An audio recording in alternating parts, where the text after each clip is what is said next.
it is no doubt a very tragic accident and incident, and we are all very sad about it.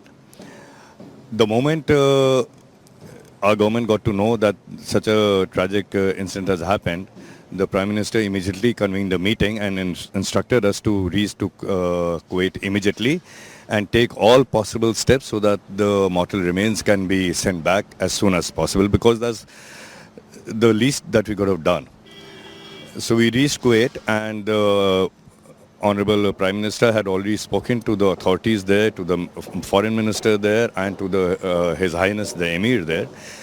And I would like to say my thanks to the authorities that they did all possible, they took all possible measures, and they really fully cooperated in having all the paperwork completed, the identification done in such a short time, because normally this could have taken a week or at least 10 days. But on Prime Minister's insistence, the authorities were very quick about it. They immediately undertook the task of completing the formalities, and we managed to bring back the bodies here as soon as possible. We also visited 5 hospitals where there were around 32 to 35 patients who were being treated of Indian origin who were injured in that fire. And we spoke to them individually, we inquired about their health, and all the hospitals and the directors were there. And I would also like to thank the hospital staff of each hospital that exceptional care is being taken by the hospital staff and the doctors of those patients.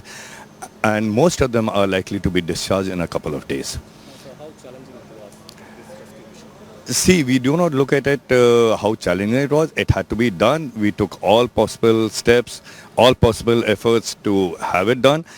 And normally, as I said before, this would have taken at least a week, 10 days.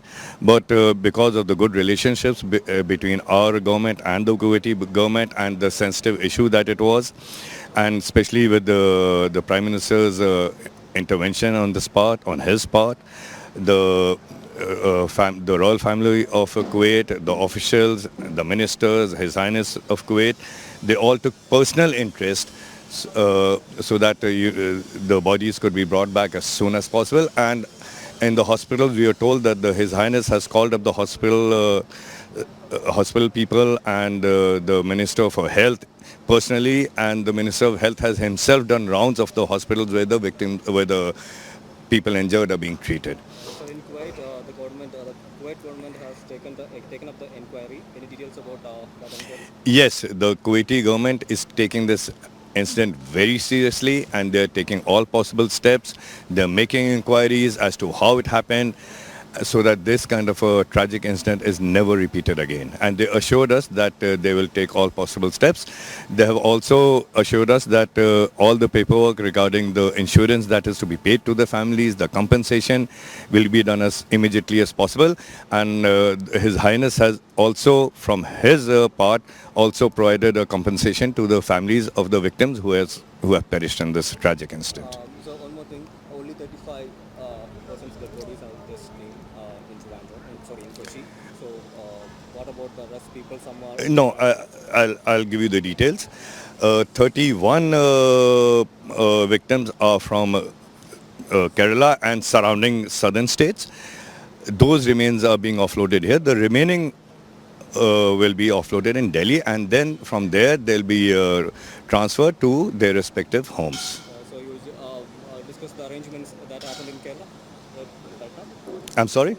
The arrangements that are done in Kerala. So That is, no, I'm not aware of that. We've just come out from the airplane, and those arrangements are being done by the government here, and I'm sure they'll be adequate. there are a lot of injured persons out there in Kuwait. So what about their cases? Will they I just spoke to you about that the people who were injured in this incident, they are in hospitals in various, and they have been put in 5 different hospitals, which are the best hospitals of the country. And we visited all the 5 hospitals, and we met with all the injured people individually, each and every one of them, inquired about their health.